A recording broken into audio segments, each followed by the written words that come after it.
নমস্কার বন্ধুরা, মৌসুমি ক্রিয়েশনে আপনাদের সবাইকে স্বাগত জানাই। আমি আজকে আপনাদের বানিয়ে দেখাবো ফ্রুট কেক। এই ফ্রুট কেক বানানোর জন্য আমি এখানে কড়াইতে 3 টেবিল চামচ চিনি নিয়ে নিচ্ছি।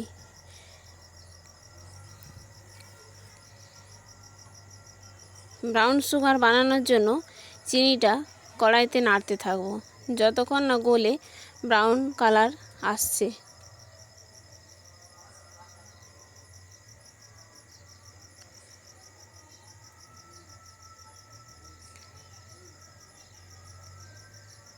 চিনিটা গলে ব্রাউন কালার আসার পর আমি এখানে হাফ কাপ জল নিয়ে নেব।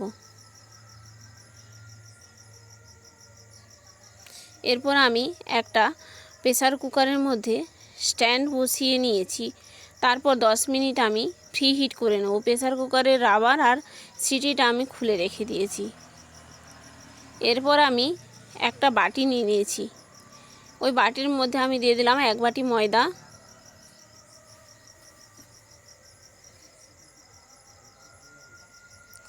আর দিয়ে দিচ্ছি হাফ বাটি চিনির গুঁড়ো,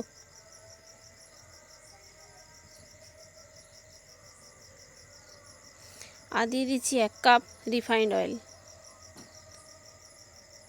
আর দিচ্ছি 2 টেবিল চামচ গুঁড়ো দুধ।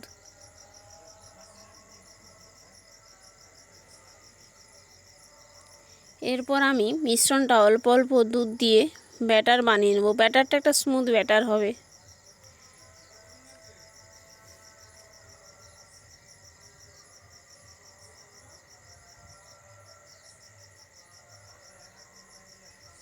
দুধটা ঠান্ডা দুধও নিতে পারেন আর ঈষদুষ্ণ দুধও দিতে পারেন। এরপর আমি ব্রাউন সুগারটা দিয়ে দিলাম, আবারও ভালো করে মিক্সড করে নেব।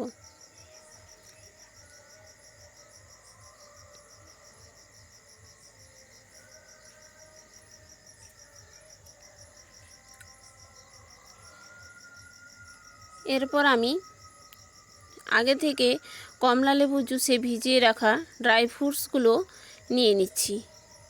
ড্রাই ফ্রুটসের মধ্যে আমার আছে কাজু, কিশমিশ, আমন্ড, টুটি ফুটি, খেজুর আর মোরব্বা।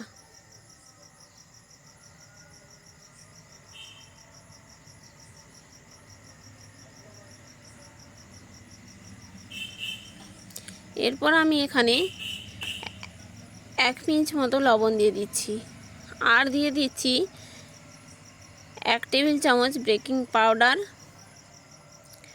আর হাফ টেবিল চামচ বেকিং সোডা, আর দিয়ে দিচ্ছি 1 টেবিল চামচ ভ্যানিলা এসেন্স। আবারও ভালো করে মেখে নেব।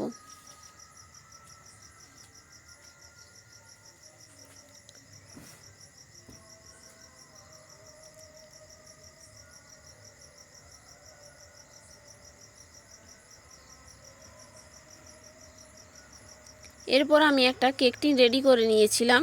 কেক টিনে রিফাইন্ড অয়েল ব্রাশ করে নিয়ে এর মধ্যে একটা সাদা পেপার দিয়ে দিয়েছি। এরপর আমি মিশ্রণটা ঢেলে ভালো করে সেট করে নেব, ভেতরে যাতে হাওয়া বাতাস না থাকে। এরপর আমি একটা সাঁড়াশি দিয়ে প্রেসার কুকারের মধ্যে দিয়ে দেব।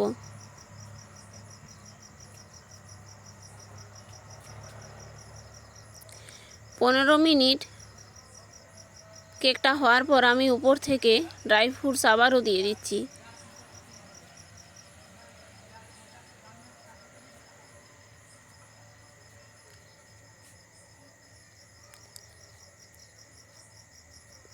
এরপর আমি লো ফ্লেমে 45 মিনিট কেকটা হতে দেব। টোটাল 45 মিনিট টাইম লাগবে আমার কেকটা বানানোর জন্য। দেখুন সুন্দরভাবে আমার কেকটা তৈরি হয়ে গেছে।